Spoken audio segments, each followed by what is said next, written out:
Good morning everyone. How are you all? I hope you all are fine. Today is your English class and we were reading the chapter 2, Hiraman and the trees.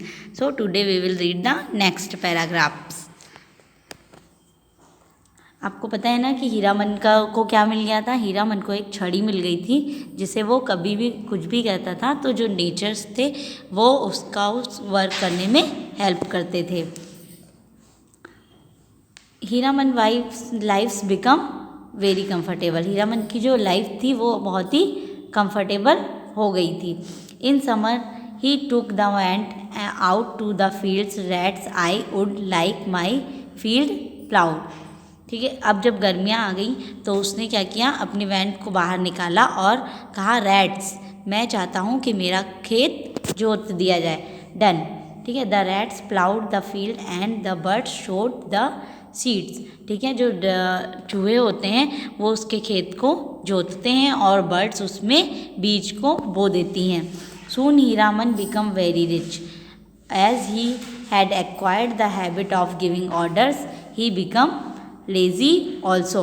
अब जो हीरामन था वो काफ़ी rich हो गया था लेकिन उसको आदत हो गई थी ऑर्डर देने की। ठीक है, हर कोई क्या करता था, उसका काम कर देता था, इसलिए उसको आदत हो गई थी लोगों को ऑर्डर देने की, इसलिए वो बहुत ही ज़्यादा आलसी हो गया था। One day when become Hiraman was returning home from a wedding it started raining heavily.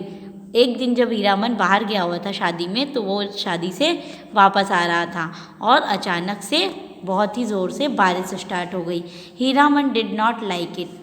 Hiraman उसे पसंद नहीं किया। हीरामन को बुरा लग रहा था क्योंकि बारिश स्टार्ट हो गई थी और वो घर जाता तो भीग जाता। He carelessly held up his wand to the sky and ordered sun come out and shine on me I want the rain to stop. उसने बहुत ही लापरवाही से अपनी छड़ी को निकाला और आसमान में लहराते हुए ऑर्डर किया, सन सूरज बाहर निकल आओ।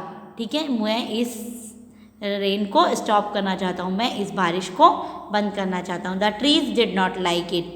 How could Hiraman order the सन।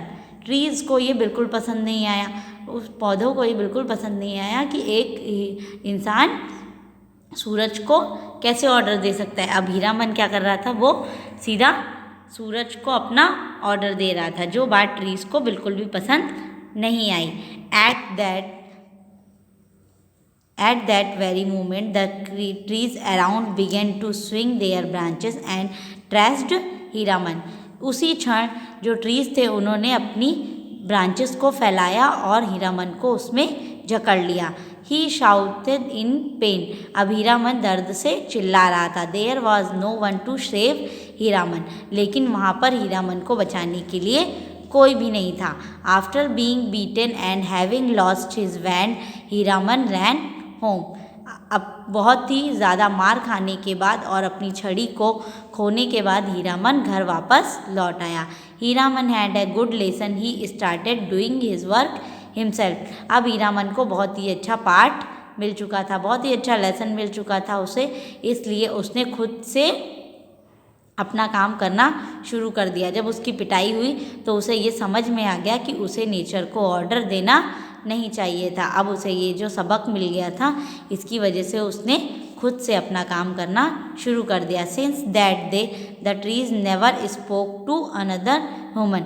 उस दिन के बाद से जो पौधे थे उन्होंने भी किसी भी इंसान से बातें करना बंद कर दिया। वो अब दोबारा किसी भी मनुष्य से बातें नहीं करते थे। It is said that if you walk through the tree forest you can hear the trees whispering we will love you if you love अस।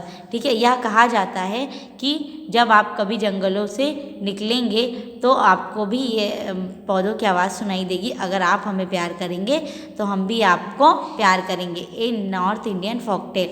ये क्या था, एक नॉर्थ इंडियन फोकटेल थी, जैसे हमने आपको पहले ही बताया था कि ये नॉर्थ इंडियन मतलब दक्षिण भारत की एक लोक कथा है जिसमें पेड़ों को बोलता हुआ दिखाया गया था।